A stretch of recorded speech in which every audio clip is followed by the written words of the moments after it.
So who picked Lysander gets a new model on their bingo card? I'm going to be completely honest, I, like most people, tend to forget that Lysander is not the chapter master of the Imperial Fists. Like, I know he's not, but whenever I think of the chapter master of the Fists, I always think him. So for this video, I thought it would be fun to at least find out who the chapter master was. Again, I knew he wasn't important and that he hardly had any actual lore on him, so I figured it would be at least fun to showcase that lore at least. Instead, I found out that not only was Lysander offered the position of chapter master, but that his lore is just as badass as his new model. Not to mention, I found out that the position of chapter master itself has gone through some serious overhaul, with 3 different Astartes all bearing the title in the last 300 years. Who knows, maybe the position is cursed. Wouldn't that be fun? And if that's the case, I think it's best that Lysander turned it down. Dude has been through the ringer. From growing up an orphan among the cramped and dangerous bowels of a void ship to surviving the hostile pilgrim camps of Holy Terra. Not to mention surviving the trials necessary to become a space marine, which may not seem like much, but they are still impressive. Or that one time where he spent 1,000 years being tortured by the Iron Warriors. Lysander has been through it, and yet has never once wavered in his duty. Because honestly, he's just that guy. He wields the hammer blow of the first company with a sniper's precision, literally perfecting the use of Terminator teleportation. Basically, imagine if out of nowhere a whole company of Terminators teleported into your fortress and just unleashed hell. That's basically what he mastered, and I find that hilarious because that's literally how I play 40k.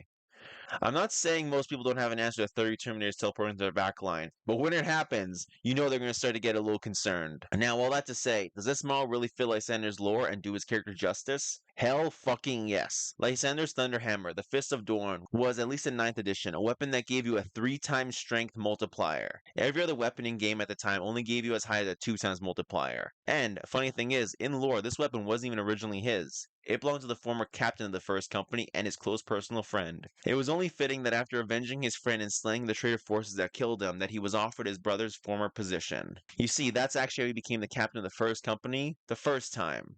Cause yes, Lysander has become the first captain twice.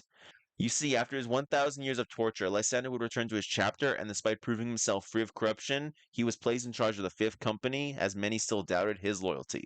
And as if a big middle finger to these people, Lysander proved himself so exceptional that he was actually offered the position of chapter master. He denied the honor, of course, and instead simply a desire to return to his original seat as captain of the first. His storm shield, on the other hand, despite looking like the coolest tower shield ever, is just a regular-ass relic shield. The thing doesn't even have a cool name like the Tower of Dorn or something like that.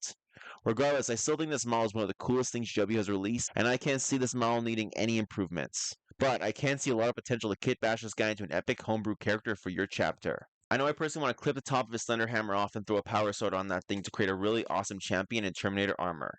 And speaking of champions, if you guys would like to champion my content, make sure to hit that like and subscribe. And hit the bell icon too. Make sure YouTube's Machine Spear hears our prayers and sees our growing community. And if you'd like to support my content crusade, consider pledging your support and soul to my not so golden throne, my Patreon. In return, you'll get access to exclusive content only available there, including behind-the-scenes commentary on my videos, priority voting on my content, and an invitation to my Discord, as soon as it's done being built. I knew I shouldn't have allowed the servitors to unionize. Maybe I can get a Master of the Ironkin to help me out sometime soon. But until then, I guess the Imperial Fists will have to do.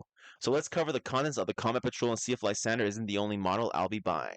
Starting off with the basic infantry, because honestly that's the least exciting part about this box. The intercessors are the most basic infantry unit you could possibly get, and yet you're still getting 10 of them. Like yeah, they aren't flash or anything like that, but they definitely fit with the themes of the Imperial Fists, and again, it's better than 5 Infernus Marines.